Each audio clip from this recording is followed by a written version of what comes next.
Day 15. 하나님의 가족으로 태어났다. 하나님은 모든 것을 만드셨고 모든 것은 하나님의 영광을 위해 있다. 그분은 많은 자녀들이 그의 영광을 나누기 원하셨다. 히브리 2장 10절. 아버지께서 우리를 얼마나 사랑하고 계신지 생각해 보십시오. 하나님께서는 우리를 너무나 사랑하셔서 우리를 그분의 자녀라고 불러주셨습니다. 이제 우리는 정말로 그분의 자녀입니다. 그러나 세상 사람들은 우리를 이해하지 못합니다. 왜냐하면 그들은 하나님을 모르기 때문입니다. 요한일서 3장 1절. 우리는 하나님의 가족으로 태어났다. 하나님은 가족을 원하시고 우리가 가족이 되도록 우리를 만드셨다. 이것이 하나님이 우리의 삶에 대해 갖고 계시는 두 번째 목적이다. 그분은 우리가 태어나기 전부터 이것을 계획하셨다. 성경은 하나님을 사랑하고 그분에게 영광을 돌리며 영원히 그분과 함께 통치할 하나님의 가족을 만드는 이야기다. 에베소서 1장 5절은 말한다. 그 기쁘신 뜻대로 우리를 예정하사 예수 그리스도로 말미암아 자기의 아들들이 되게 하셨으니 하나님은 사랑이시기 때문에 관계를 소중하게 여기신다. 관계를 중요하게 여기시는 것은 그분의 본성이시다. 그분은 자신을 가족과 관련된 어휘로 표현하신다.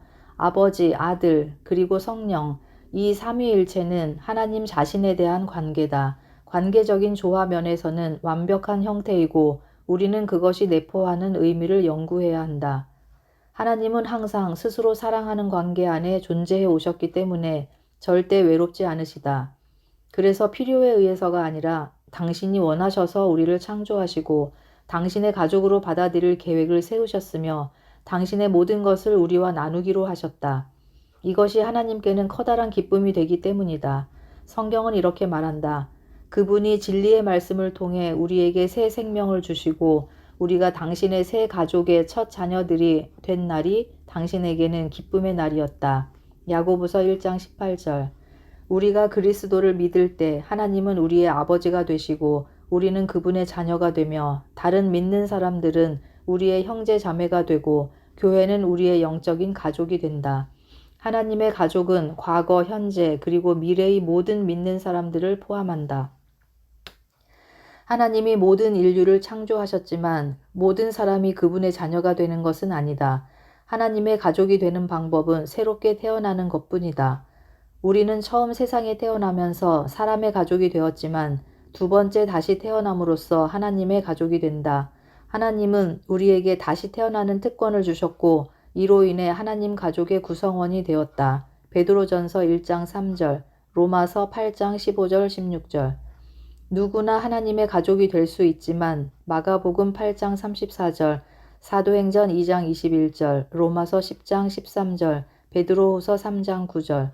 한 가지 조건이 있다. 그것은 예수님 안에서의 믿음이다. 성경은 이렇게 말한다. 너희들은 그리스도 예수 안에서 믿음을 통해 하나님의 자녀가 되었다. 갈라디아서 4장 7절. 우리의 영적인 가족은 혈육관계의 가족보다 더 중요한데 그것은 영적인 가족은 영원히 함께할 것이기 때문이다. 물론 이 세상에서 우리의 가족은 하나님이 주신 멋진 선물이지만 그것은 일시적인 것이며 때때로 이혼, 먼거리, 노화, 그리고 죽음으로 깨지곤 한다. 반면에 우리의 영적인 가족, 즉 다른 믿는 사람들과의 관계는 영원토록 계속될 것이다.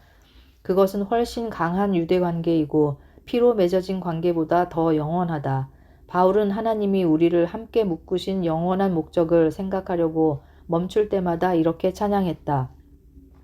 그러므로 이제 나는 하나님 아버지께 무릎을 꿇고 기도합니다. 하늘과 땅에 있는 성도는 그분께로부터 참 생명의 이름을 받은 자들입니다.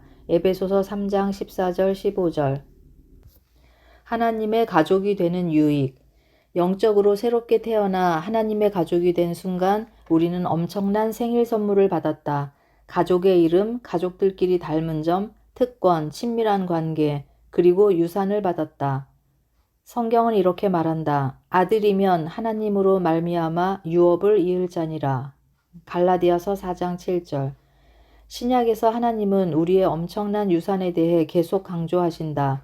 나의 하나님이 그리스도 예수 안에서 영광 가운데 그 풍성한 대로 너희 모든 쓸 것을 채우시리라. 빌립보 4장 19절.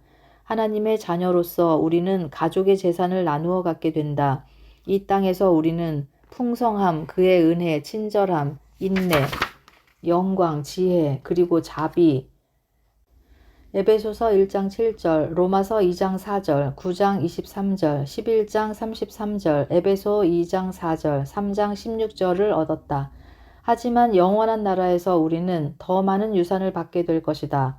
바울은 나는 너희가 하나님이 당신의 백성들에게 얼마나 풍부하고 엄청난 유산을 주셨는지 깨닫기를 바란다. 에베소서 1장 18절에 말했다. 그렇다면 이 유산에는 정확히 무엇이 포함되어 있는가? 첫째, 우리는 영원히 하나님과 함께 하게 될 것이다. 둘째, 우리는 완전히 변화하여 그리스도처럼 될 것이다. 셋째, 우리는 모든 아픔, 죽음, 그리고 고통으로부터 자유로워질 것이다. 넷째, 우리는 상급을 받을 것이고 섬김의 자리에 재배정될 것이다. 다섯째, 우리는 그리스도의 영광 안에서 함께 나누게 될 것이다. 이 얼마나 엄청난 유산인가. 우리가 생각하는 것보다 우리는 훨씬 부유하다. 성경은 이렇게 말한다. 썩지 않고 더럽지 않고 쇠하지 아니하는 기업을 있게 하시나니 곧 너희를 위하여 하늘에 간직하신 것이라. 베드로전서 1장 4절. 이는 우리의 영원한 유산은 값으로 따질 수가 없으며 순결하고 영원하며 보호되고 있다는 것을 의미한다. 그 누구도 우리에게서 그것을 빼앗아갈 수 없다. 전쟁, 경제 불안 혹은 재난으로도 파괴될 수 없다. 우리가 기대하고 바라보고 얻기 위해 노력해야 하는 것은 은퇴가 아니라 이 유산이다. 바울은 이렇게 말했다. 무슨 일을 하든지 마음을 다하여 주께 하듯 하고 사람에게 하듯 하지 말라. 이는 유업의 상을 주께 받을 줄 알미니 너희는 주 그리스도를 섬기느니라. 골로새서 3장 23절 24절. 은퇴는 근시안적인 목표다. 우리는 영생의 빛 가운데서 살아야 한다. 세례, 침례, 진정한 하나님의 가족 되기. 건강한 가족은 가족으로서의 자부심이 있다. 구성원들이 그 가족의 일원으로 알려지는 것을 부끄러워하지 않는다. 하지만 슬프게도 나는 예수님의 명령에 따라 즉 세례 침례를 통해 하나님의 가족임을 알리려고 하지 않는 사람들을 많이 보았다. 세례는 선택하거나 미룰 수 있는 의식이 아니다. 그것은 우리가 하나님의 가족임을 나타내 주는 것이다. 세례는 세상에 나는 하나님의 가족이라는 것이 부끄럽지 않다라고 말하는 것이다. 그것이 부끄러운가? 예수님은 이것이 가족 구성원 모두가 해야 할 아름다운 것이라고 말씀하셨다. 그분은 우리에게 그러므로 너희는 가서 모든 족속으로 제자를 삼아 아버지와 아들과 성령의 이름으로 세례를 주고 마태복음 28장 19절에 말씀하셨다. 몇 년 동안 나는 왜 예수님의 지상명령에서 세례가 전도와 훈련과 똑같이 중요하게 다루어지는지 고민했다. 왜 세례가 그토록 중요할까? 왜냐하면 그것이 우리 삶의 두 번째 목적을 상징하기 때문이다. 그것은 하나님의 영원한 가족의 교제에 편입되는 것이다. 세례는 엄청난 의미를 담고 있다. 세례를 받는 것은 우리의 믿음을 선포하고 그리스도의 죽으심과 부활하심에 함께 동참함으로 옛 삶이 죽었음을 나타내며 그리스도 안에서 새 삶을 살고 있음을 세상에 알리는 의식이다. 또한 우리가 하나님의 가족이 되었음을 축하하는 것이기도 하다. 세례를 받는 것은 영적인 진리에 대한 가시적인 그림이라 할 수 있는데 하나님이 우리를 가족의 일원으로 받아들이신 순간 어떤 일이 일어났는지 나타내주기 때문이다. 우리가 유대인이나 헬라인이나 종이나 자유자나 다 한 성령으로 세례를 받아 한 몸이 되었고 또 다 한 성령을 마시게 하였느니라. 고린도전서 12장 13절.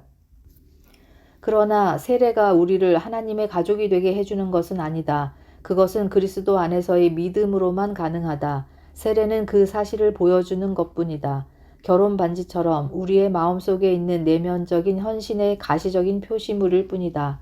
그러므로 세례는 우리가 하나님의 가족이 된 후 바로 행하여야 할 의식이지 영적으로 성장할 때까지 미뤄두는 것이 아니다. 세례를 받기 위해 성경에서 제시하는 조건은 단 한 가지, 우리가 하나님을 믿어야 한다는 것뿐이다. 신약에서는 사람들이 믿는 순간 세례를 받았다. 오순절에는 3,000명이 그리스도를 받아들인 날 세례를 받았다. 에티오피아의 한 지도자는 개종한 그 순간 바로 그곳에서 세례를 받았고 바울과 실라는 빌립보의 간수와 가족에게 자정에 세례를 주었다. 신약에서 세례를 뒤로 미룬 경우는 단 한 번도 없었다. 만일 그리스도에 대한 믿음의 표현이자 예수님의 명령인 세례를 아직 받지 않았다면 즉시 받으라.